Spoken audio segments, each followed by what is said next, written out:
group. Well, we're here just to start talking about right, how to market for deals. And really the first piece of this, it really kind of starts off as just choosing your market, choosing what area you want to be. So before we're starting to build a brand or brand identity or what our marketing is going to look like, we really want to just get clear on what area you want to ideally specialize in.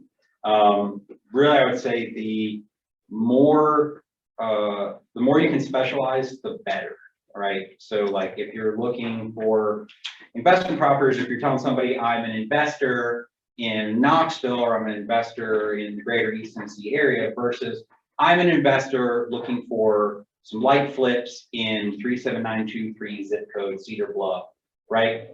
That's going to stick more in people's memory in a sense, and it at least gives just a better sense of clarity rather than just casting a wide net, especially like early on. If you want to go ahead and just start small to really kind of hone in on where you want to be and why you want to be there. If it's the cabin market because the returns are X, or if you want to be in the closer to say downtown, North Knoxville, small, a little bit more historic homes. It's just really kind of figuring out exactly what niche you want to be in. So for me, like right now, I'm looking for like absentee landlords in 37923 zip code, and that's what a fair amount of like my marketing is going directly towards. Developing, I guess, out your value proposition. Certainly, initially, if you're either wholesale or you are an investor, pretty straightforward. Just going to be I can close quickly and I can close the cash.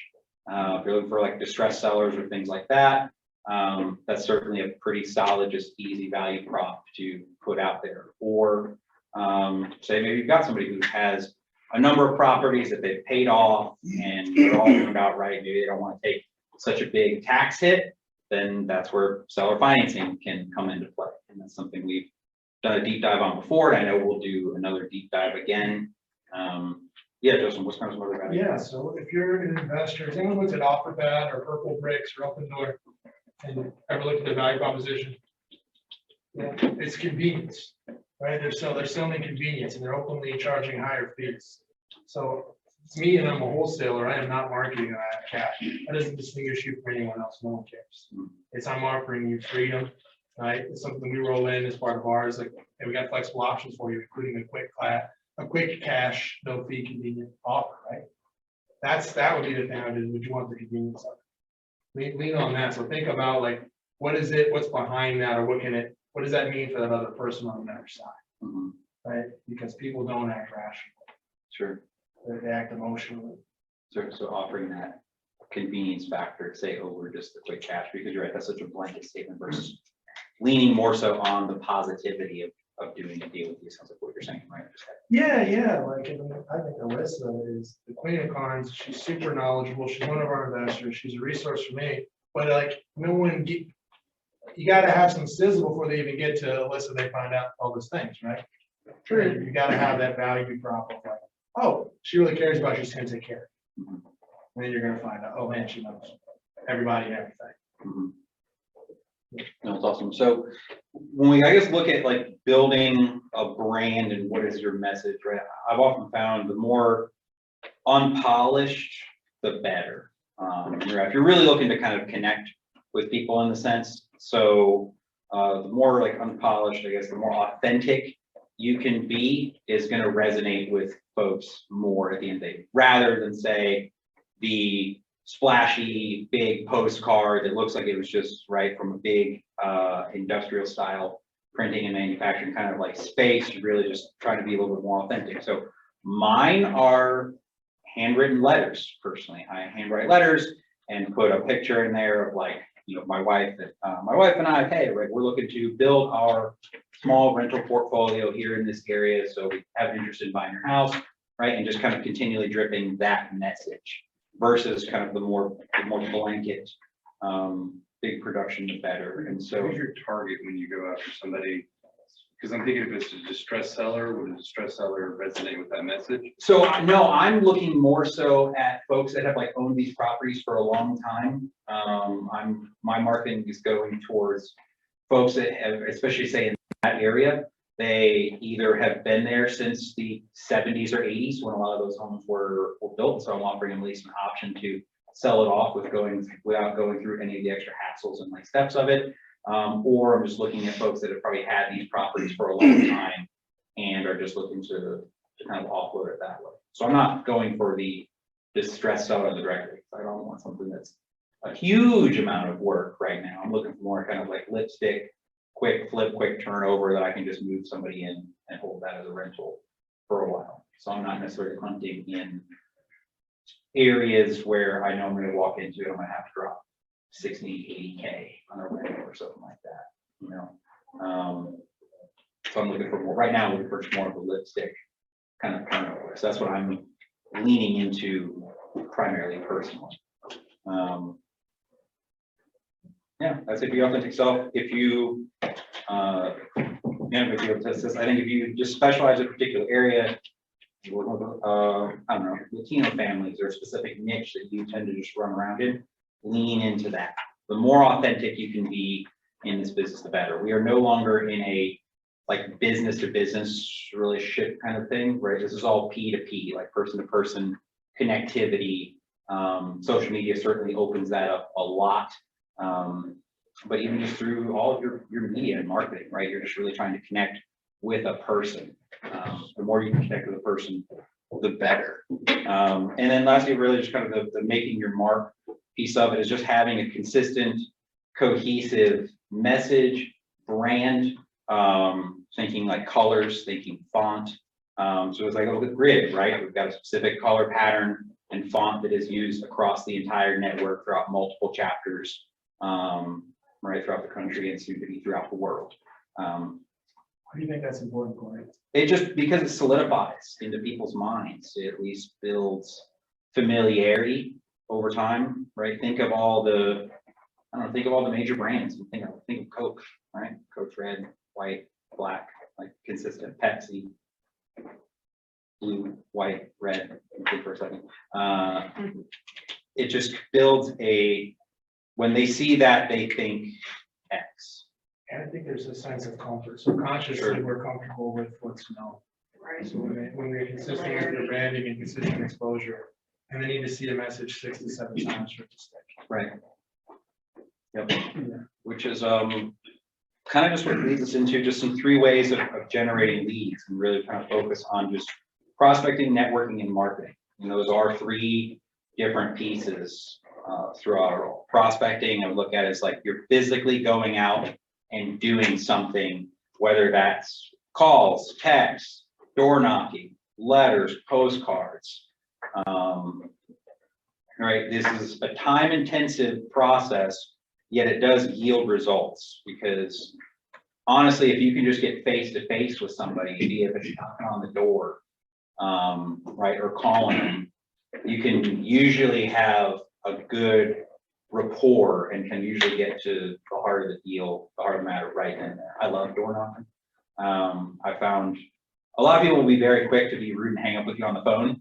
Very rare will actually tell you to like F off their porch kind of thing. They might just not answer the door realistically, right? But like most of the time I find if somebody answers the door, you can at least have a pleasant enough conversation that, okay, they might take my piece of info and then it might just go right in the trash, or it might sit on their kitchen table for 3-4 months. And then eventually they're going to be walking around and like, oh yeah, that's right. Let me call this guy. So those are, I guess, some examples of just doing it because really there's nothing's going to beat that in just going out directly to people that way. Networking, that's certainly just going to events like this, going out, meeting other people, collecting business cards. The more you can put your message out there to your network, right? Anybody you know, just you can think of it in these kind of rooms, but also just with family around dinner table at holiday events or things like that. The message should always be going out there. Here's what I'm looking for. Here's what I'm trying to do. Here's find these rental houses. Because the more you can put that out there to your network, it's funny how word will just spread and deals can pop up that way. So are you door knocking neighborhoods that you want to have a rental in and just asking them? I have my primarily, like if I door knock, it's usually going to be around like my listing side of the business. However, I would say like in those circumstances, you could. Mine is more so direct mail that I'm going on, just kind of handwritten letters. Because we'll dive into kind of budget, things like that. And I've got like a fixed amount that I'm allotting for this, and then I'm just gonna see where I'm at in 6 months from that, and then readjust. So I'm not So, really falling on it. Like wholesaling or distressed sellers and wholesale, do they really care about your branding? I would say so. I mean, the sense of it's just consistently, Cause I know it goes good for real estate and building your brand for real estate. It's kind of this little different than. I think I take every inch I can get.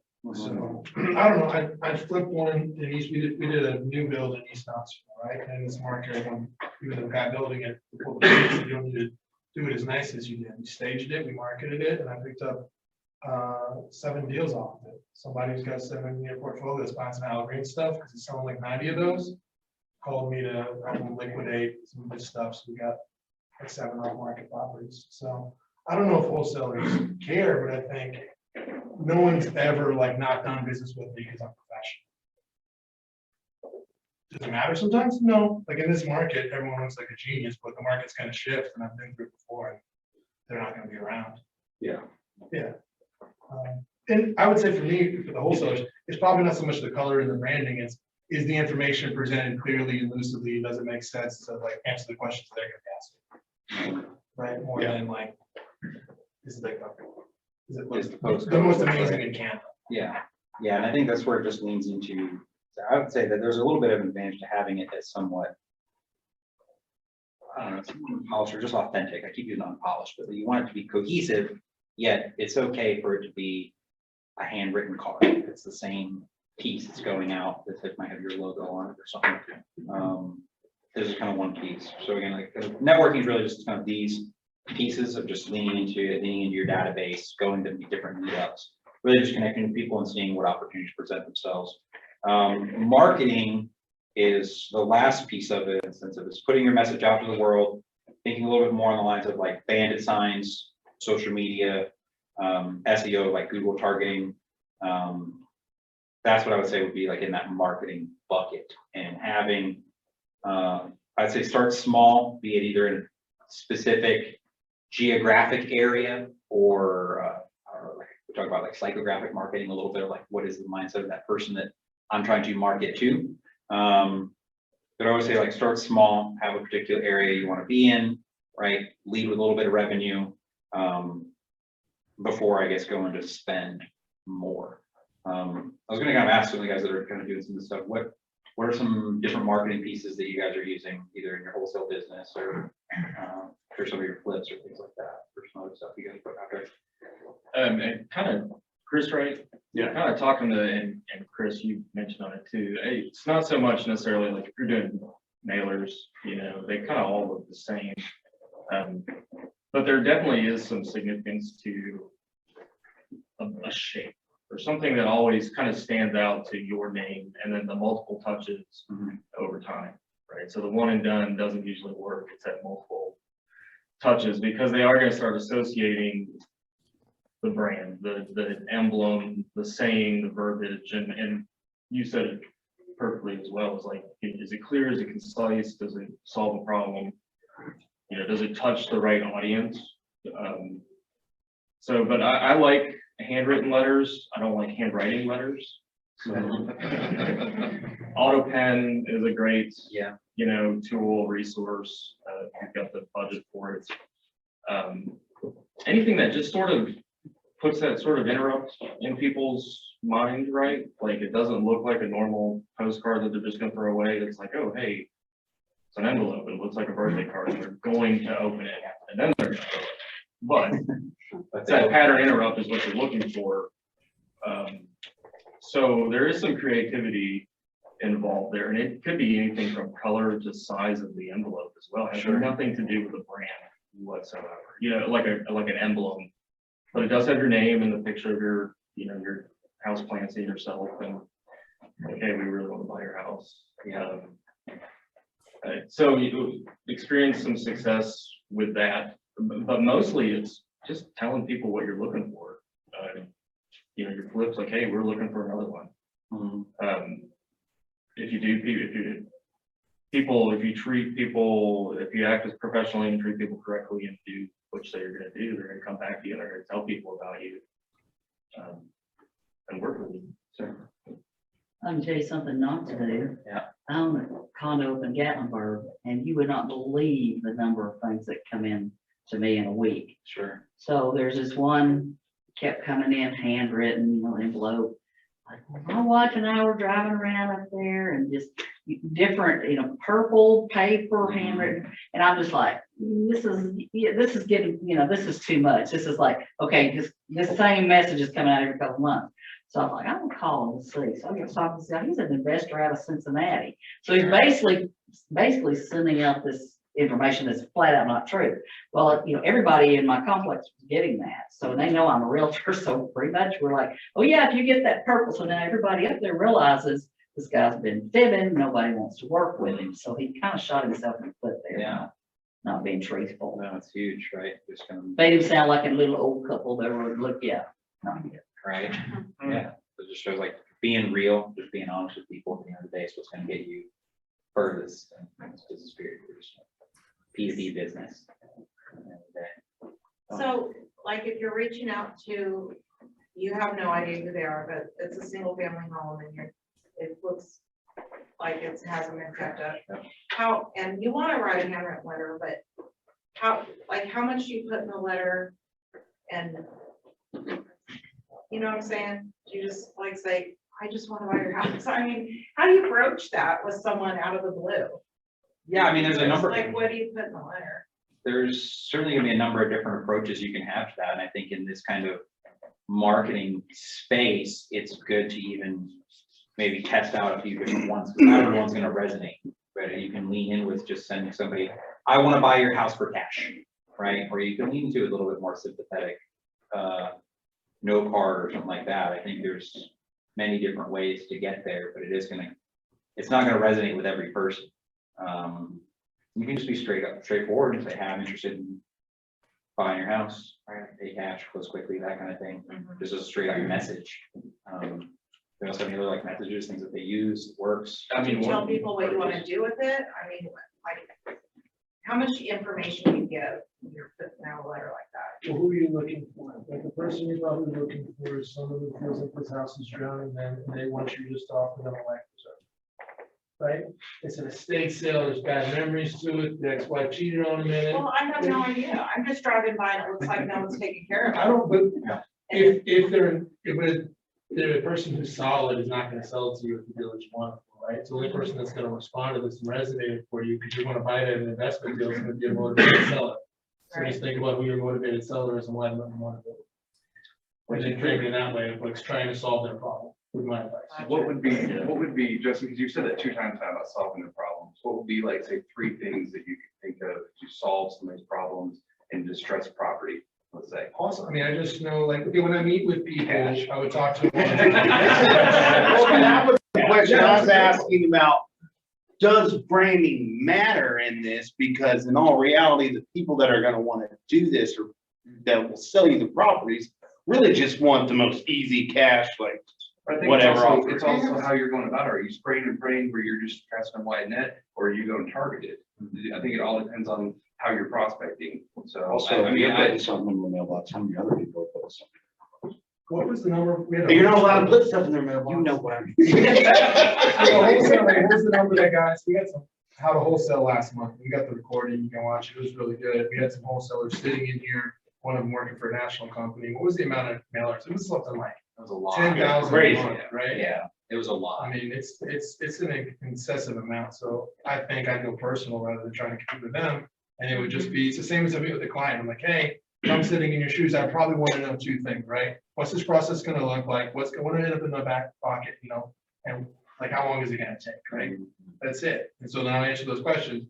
Hey, I don't know, I saw this isn't there, just curious, have you ever thought about selling, I realize it can be overwhelming or blah, blah, blah. Like, would a quick cash offer, would that help you out right now? I mean, that's the message I would go if I was knocking on their door. Yeah. What about frequency? Like, how often would you send a handwritten letter to the same property? Like, I don't have like a ton of properties. I do this. Right. It's like, that's what's really interesting. So it's pretty targeted. Yeah, So I don't know how frequently I should reach out if I'm not, obviously I haven't gotten a response yet. I think it, you know, I know people that do it monthly. I think starting with your budget is the first part of it, right? Because if you say I've got a certain amount of money, like, do I want to hit, say 1,000 people one time? Do I want to hit one guy 1,000 times? Do I want to hit, right? I mean, or do I want to hit, I don't know, 100 people 10 times? So that's the kind of difference between prospecting and marketing, right? So like you can door knock, that's free, takes time. Or you shoot out a shit ton of mailers, super quick, costs money. It's kind of thing where everybody's at. Well, I don't want to reach out so frequently that I'm annoying them. But I do want to do it enough so like, oh yeah, I thought about selling mean, it, but 3 weeks to a month, like some of the areas like I'm looking at right now, or there's one particular property that I'm interested in flipping. Because it's in a good spot, it's close to one of my other rentals. Nobody's lived in this house for like 6 years, and called the guy, and he lives in Seattle. Nobody's been in the house for like 7 years, and working through a divorce, trying to get all that stuff squared away. Like, well, hey man, like, I'm your guy.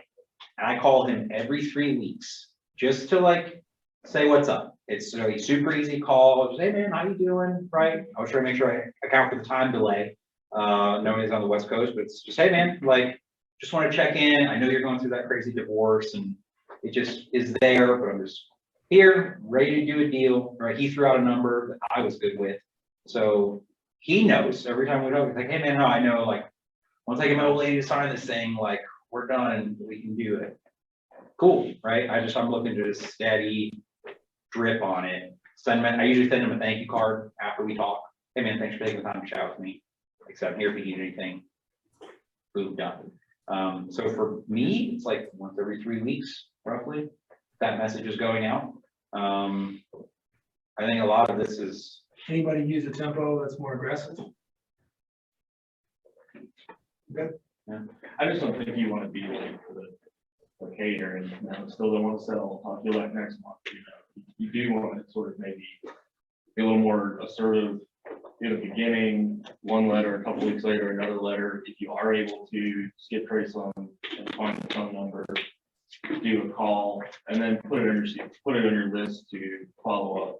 Maybe give it 3 months before you touch it again.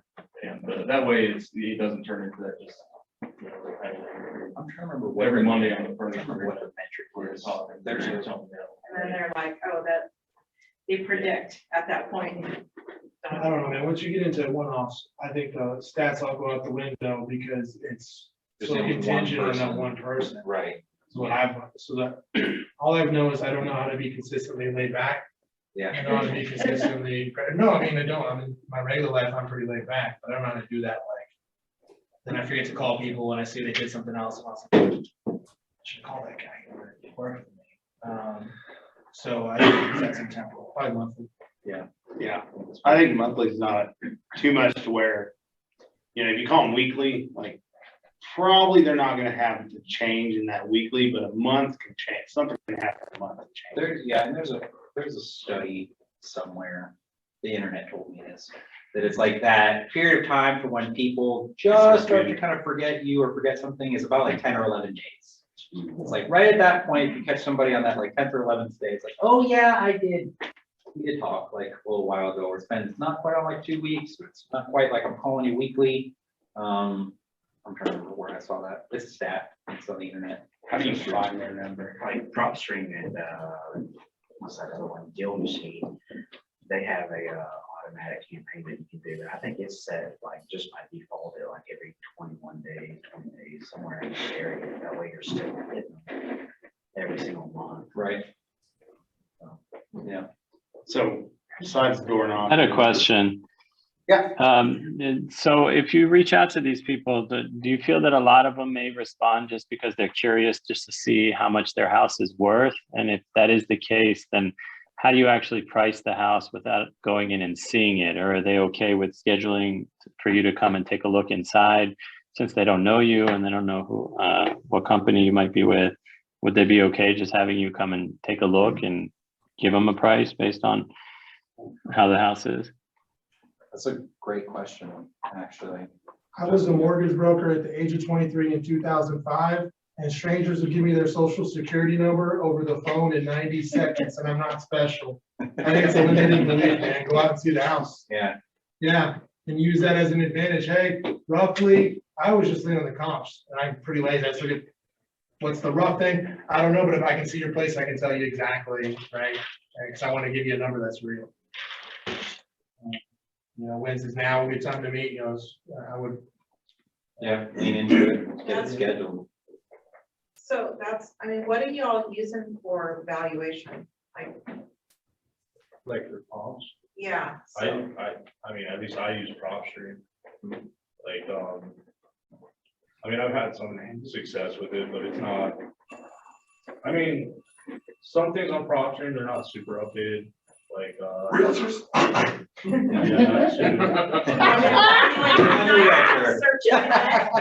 yeah, that's true.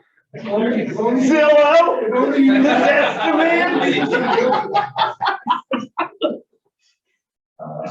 I call realtors. Yeah. I just went down to Florida and I sold a house this weekend.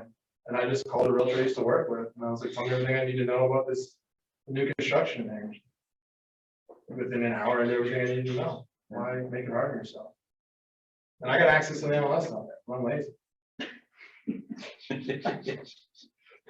Yeah, just volunteered it, you guys. Yeah. yeah, And then when you get business and you list it, you work with them. That's the symbiotic relationship.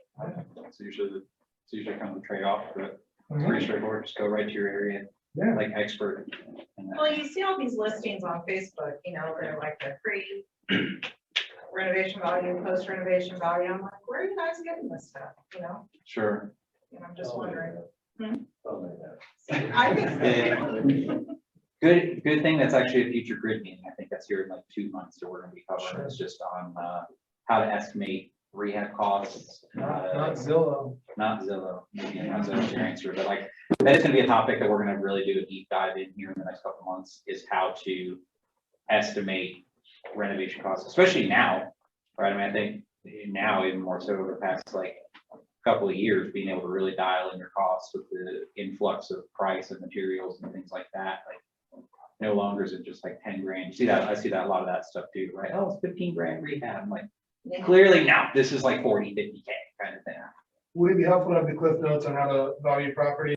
Go into Zillow, look at the solds, look within 20% of the square footage of that property, as close as you can. Don't go farther than a mile. That's the way an appraiser evaluates property. Yeah. And then there's a high and there's a low. It should be somewhere in that box. In this market, it probably is on the high end of the box, but it depends on condition.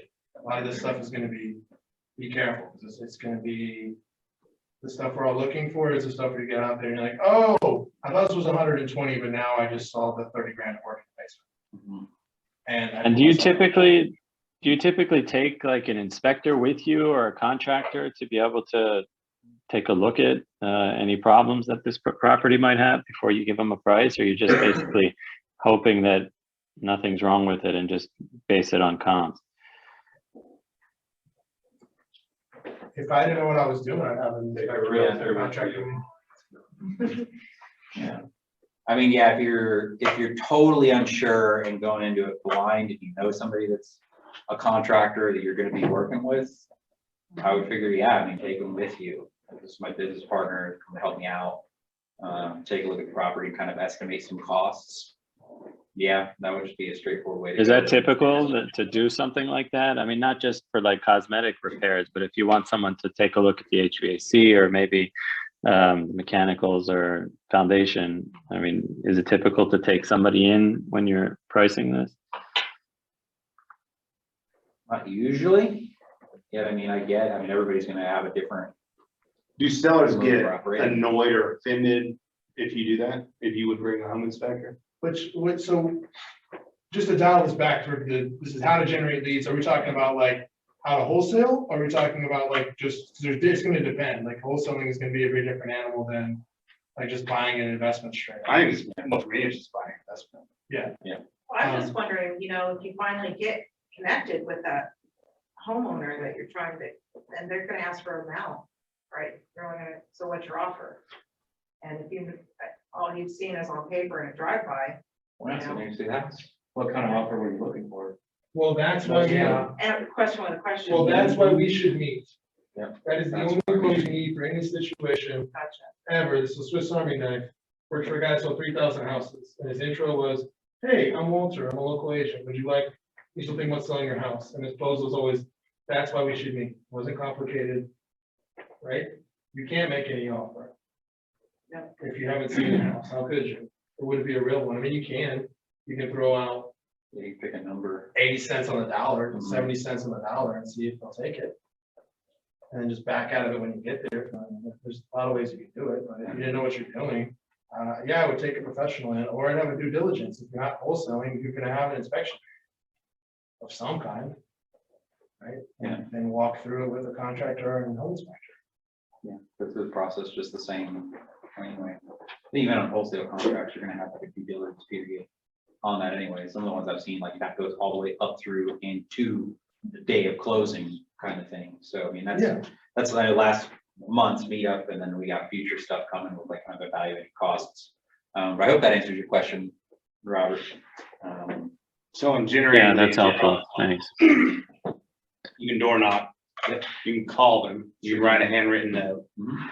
How do you get their phone number? You use like Land Voice or Red X or? Yeah, Vulcan? there's a number of those different like services, right? Like Voice Red X, PropStream. I think we'll give you some contact info like through that. There's kind of a number of different platforms. TruePeopleSearch.com. I'm cheap. I'm probably free. Yeah. I just go to something like that that's free.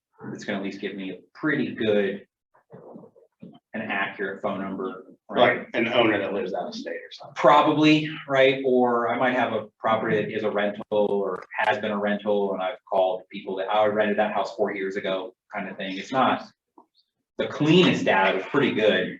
I would pay for Cory Realty. Yeah. If you do this for real, I would pay for Cory Realty or Espresso Agent or Land Voice. We've used all of them at one point or another. We have Prospect now for K2B Yeah. Commercial. That's another one that's really, really good, especially for finding like business owners, and corporate officers and stuff. Good resource to hit, right? Too. So, Well, that's kind of on 4-1, yeah. you can also search by name, Mhm. and if you can pull up the property in CRS, get their name, their address, punch that in. Yeah. So we have that. CRS is the tax record. So you said forewarn, and what other ones? What's your free one? App we have, so Land Voice, Espresso Agent, Cory Realty, True People Search, Prospect Now. And you can give me after, I'm happy to, I can tell you the different prices. Part about forewarning too is it tells you their criminal background as well, if they have one, so, yeah. We've got a stack chart there, you probably don't want to step in the property. No doubt. Yeah, it's a pretty safe measure to kind of cover overall. So, right, so once you've kind of gathered up a database, a list of people, there's gotta be a way to follow up with those people, because it is oftentimes a longer term campaign. It might not be, you might get the one-off call or something like that, but yeah, we're ready to do some business. Likely though, this is going to be a right months, years long endeavor that we have to kind of fill that pipeline up. We got to be able to stay on top of that. So like a stack of business cards on the end of your desk or rolled up thing of notes isn't going to really do anything for you like long term. It might work in your scrambling world. We've got to have somewhere that we can see all of our information and what's a good way to kind of follow up with these people. So picking a CRM or a tool to use to kind of manage those contacts. There's a number of different like services out there that I can kind of think of right now. Contactually was like a Google product, I think that might still be in use, so they might be getting ready to phase it out. Zoho, real estate, you could do this on an Excel spreadsheet and having just a list of contact info, right, name, phone number, address, email, things like that. We really want to kind of build this list up because the more people you can have in it, if you think of this as like a funnel, right, you want to keep just constantly feeding people through that so that we're following up with those people through it. Having a systematic way to follow up with that, kind of creating that touch system. So that might be your mailers, your phone calls, your text messages, is going to be vital really to this at the end of the day.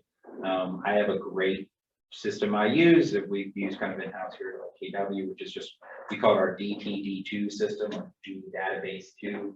And so week taking the last two letters of a particular name, so like A and W, and I'm gonna call everybody on that list with the last name that starts with A or W.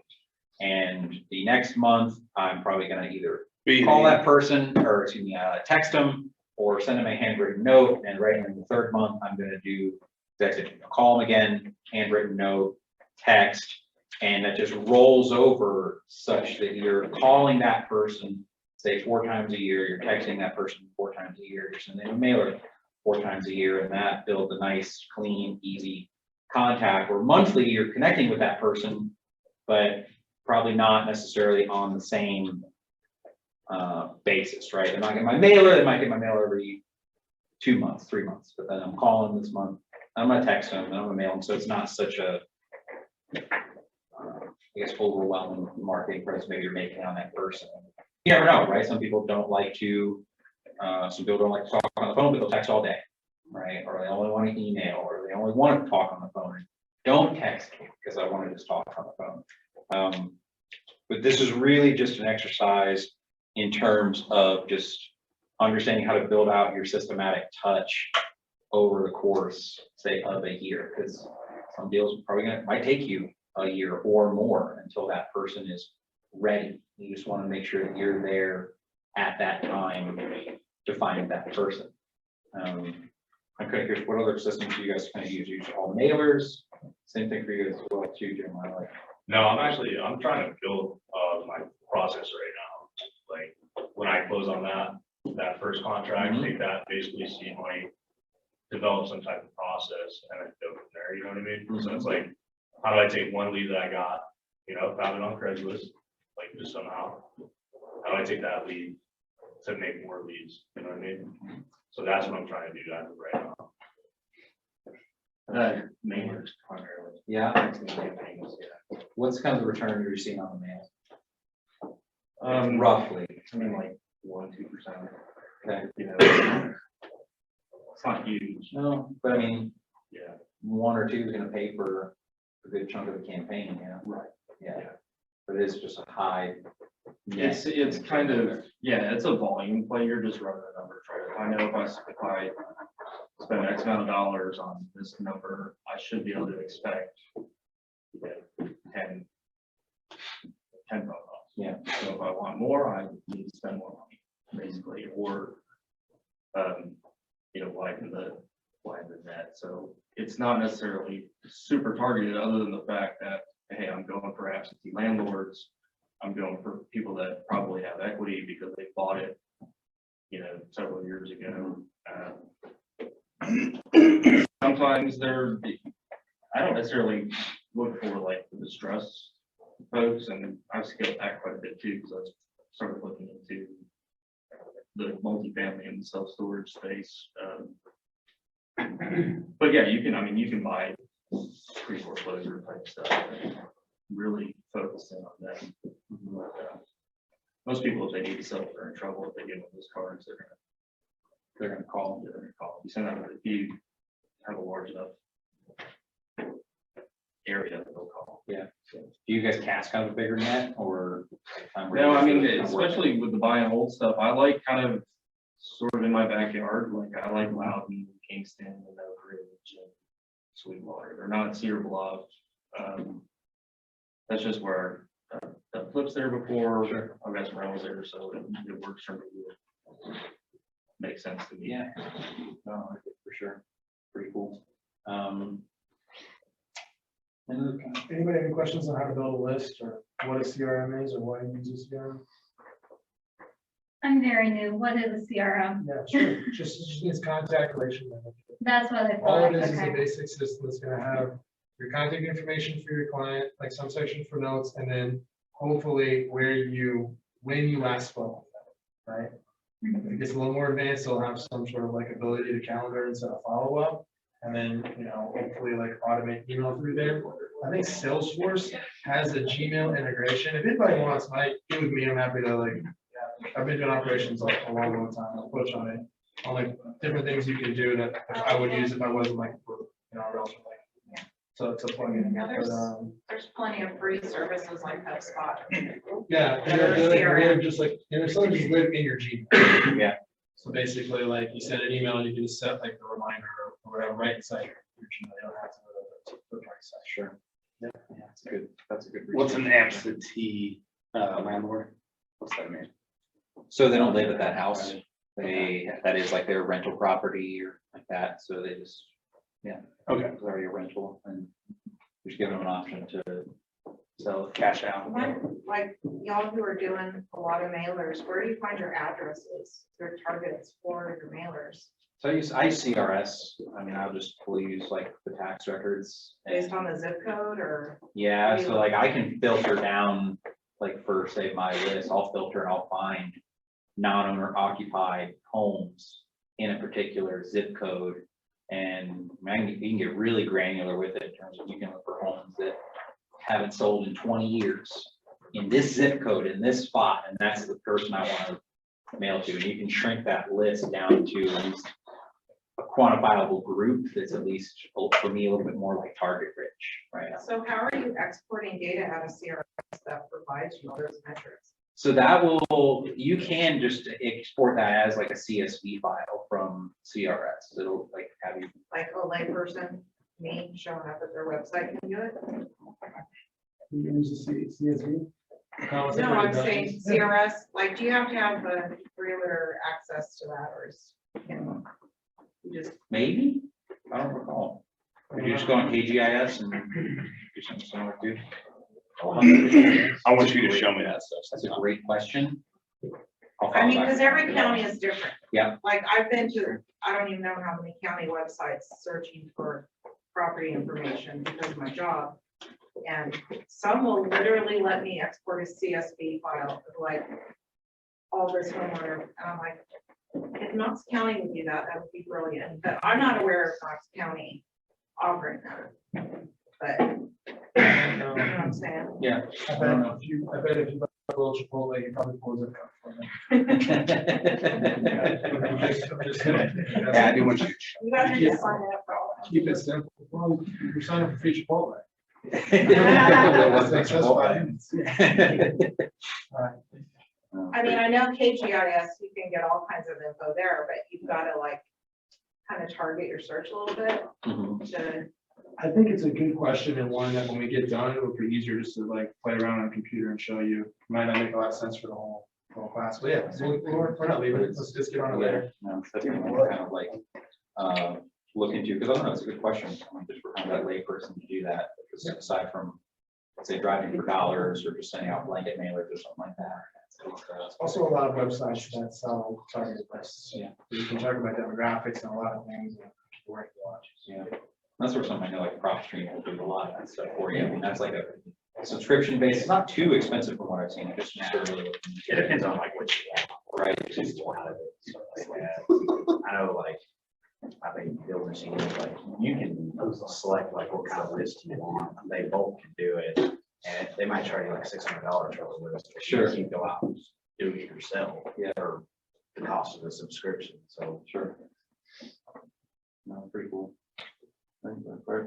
Yeah, so budgeting and tracking, really kind of like starting to pull this together. So I mean, it's gonna lead with a certain finite amount of money that you're gonna want to spend on this. I would say lead with any revenue. You're giving yourself a finite budget to to go into your prospecting and marketing activities. Lead with that until it's going to give you some kind of result. If you're saying like you're getting 1 out of 100 is going to result in a call, then that at least gives you a good metric to understand just roughly what your budget you might want to be. If you're going to send out a blanket spot to 100 homes or 1,000 homes, then you should yield some kind of return. But I would say wait to see on what that return is. You could pick a smaller area and say if your budget's like $1,000 and you want to break that message up a few different ways. Maybe you've got 250 homes, but I'm going to hit them 4 different ways because a different message might not resonate with that person. So that's sort of, you can kind of try a few different propositions for someone to really see what's going to stick. So I would advise, like, I always like to start small, picking area and leading with your revenue there. And something that you can sustain over a period of time, because rarely is it going to be the one-off and you're going to get it. Might happen. I mean, totally it does yet, This is very much just kind of a long-term, building your list, staying in touch with people over time is what's gonna yield just results at the end of the day. So don't go just blowing all your money on a one-off shot and then it doesn't go anywhere and then I'm out of the game. Leave a certain amount of revenue and just space it out each month. I'm willing to spend X amount of money on this and see what the return is. And because, like I said, not every message is going to resonate with someone. That's a good just metric to go by. Don't go broke. Just send out a whole bunch of mailers at the end of the day. Yeah. So, One thing I use in my business a lot is social media, yeah. and you just tag people, do videos like the connection you were speaking of being authentic. They see you, and then also networking. So if you're looking for an investment property, ask lawyers because they know about people that are getting divorced, accountants because if someone's close to liquidating their assets, stuff like that is what I would do. Yeah. In addition to all that. No, you're right, but you're right. Just leaning into people that are already in those spaces or experts in those fields, right? So you just go and talking to every realtor you know. Say, hey man, like every gross house you're into, I want you to call me first. All right, a house that you've taken clients into, and you guys all ran out gasping for air. I want to be that person. We're talking to tax consultants, other professionals that are going to be dealing with estate attorneys. Right, are great people to know, property managers, great people to know, because those are also going to be good, just resources to tip you off to opportunities that are going to be there, right? Property manager's going to know somebody, this landlord's looking at just tired of managing this thing, it's a pain in the ass for me to manage, so, right, if you want to buy it, here's a good opportunity to do that. Questions, comments, queries, quibbles, concerns? That last one, all you really need to do is go in a neighborhood group, advertise the property, like everyone else does, ask people to email you for details, get your email list there, and then you just go to MailChimp. And MailChimp will walk you through everything you need to know about split testing and open response rates and doing like different headlines, and they'll do it all. Right, and it's a pretty low investment there. That's what I would look at if I was trying to bootstrap this person. Along with some letters of other party best response. Yeah. But you need to build a buyer list. Yeah. Like in a wholesale, so that's how you build your buyer list. Yeah. I'm just coming to this kind of group. You can get everybody's contact info in here. There's a buyer list.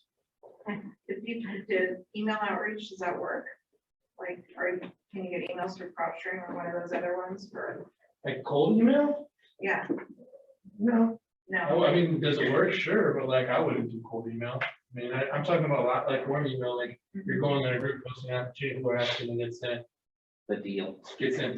Right, if you go on like Knoxville Flippers and Friends, right, you see that somebody comes up, hey, I've got this deal in 37917, okay, email me for that. You're saying emailing homeowners, saying if they want to sell. No, it's what we're going to. No, just building out like your buyer list, Oh, or just your network of people you want to engage and stay in touch with that are And I gonna. guess you could find some like a foreclosure advice group or something. Maybe. It's not I hard. don't like socialize around that. It's kind of a negative experience. It's like AA. Yeah. One in four people in the craft is underwater. Yeah, I guess that's not. Yeah. That's just 25% I take reduction. I'm sure there probably was. Facebook was really a big thing at that point, because Facebook really wasn't even around before that crash. I'm sure that would be a resource people would go to. So in the future, when the market cycles through, as it will, I'm sure that'll be a thing. Be a good spot to like jump into at that point. I saw someone post that inventory in Knoxville is still like incredibly low Pretty well. and not picking up. Is that what you guys are seeing? Yeah, so like I saw that's right. this morning for sub 1,500 homes, like total in our MLS, that's like 14. I've seen more price drops. And about 5,900 agents. Yeah. Yeah. We have 1,464 homes in the greater Knoxville area. That'll uptick over 1,500 by the weekend, And that's all price points. but that'll uptick as the weekend goes, because we just see that cycle of like new homes coming to Uh-huh. market. Thursday, I Friday, am, I'm looking weekend, at open houses, sell over the weekend, and that number's gonna drop. Like Tuesday's usually the low point. Tuesday, Wednesday is always our low point as far as number of homes that are on there, and it's gonna kind of ebb and flow for a while. I think back by Valentine's Day is where you'll start to see like more of an uptick. In Knoxville, we have 248 homes. Knoxville proper, Knox County. Knoxville, Sure. That was, if you go back a few years, there was 4,000 homes on the market. And we were still in the seller's market. If you go back 2019, when we had 2 months worth of inventory, there was about a little over like 1,000 11. consistently, right? So like. When I got in, it was like 11, 12,000 homes on the market. So- in the MLS. Then it dropped to 8. I'm it talking dropped Knox, to yeah, 4. Knox County. Yeah, so no, definitely. Oh, yeah. Yes, the Knox County number. Nationally, we have 300,000 houses on the market. For us to be, where any sort of reasonable market would be like 1.5 million. For the market to tank the way it did in 2007, you would have to have 2.1 million houses on the market. That'd be enough inventory for prices to move. Oh, wow. Yeah, you guys, There is no supply. I mean, I was going to make an offer Sunday night for somebody, and I called the agent to tell her I was getting ready to send an offer, and she said, don't bother. Don't waste your time. I'm like, really? And I said, well, the offer was gonna be around, she's not even gonna come close. So I literally went up $50,000 to the next benchmark. I said, what about that price point? Don't bother, not even close. So at the end of the discussion, it sounds like to me, whoever, if there were 3 offers, she said that she'd never seen anything like it in 21 years. So basically, they had offered about $150,000 over ask. Sure. What was the asking price? 520. is that Harvest Lane? Yeah. Yeah, we went 50,000 over. And she's like, no. This one was trying to buy. Yeah, I asked. I said 6. Yeah, it was at 519, whatever. Said, well, 6. She's like, no, that's not even close. However, y'all, It's not- confident realtors are your friend. I find deals on the MLS. Oh, yeah. If the pictures are terrible and the description is like garbage, go look Go at look them. at it. Yeah, Yeah, there's still I deals set out that one there. up for asking price in Florida, in Yeah, a market that's even crazier than here. yeah. Because the pictures are garbage. And I was What like, I, I didn't. what I've never understood is agents that like they just take the first offer and take it off the market. I don't get that. That's, Well, Sellers, that is up to the seller. sellers don't have the stomach. They don't like to run out of their house for 2 or 3 days either. Yeah, I get sick of that. There's 270 in Knox County. Do you guys typically always like hire a professional photographer to do this? You should. Yeah. Are we being recorded? totally. Although we're probably gonna close the live stream down here. Yeah, shut down the live stream and we can get honest. Gracias, Wernie. Hang out there. Hey. I mean, I don't know. I see it all the time on the MLS. That's 500,000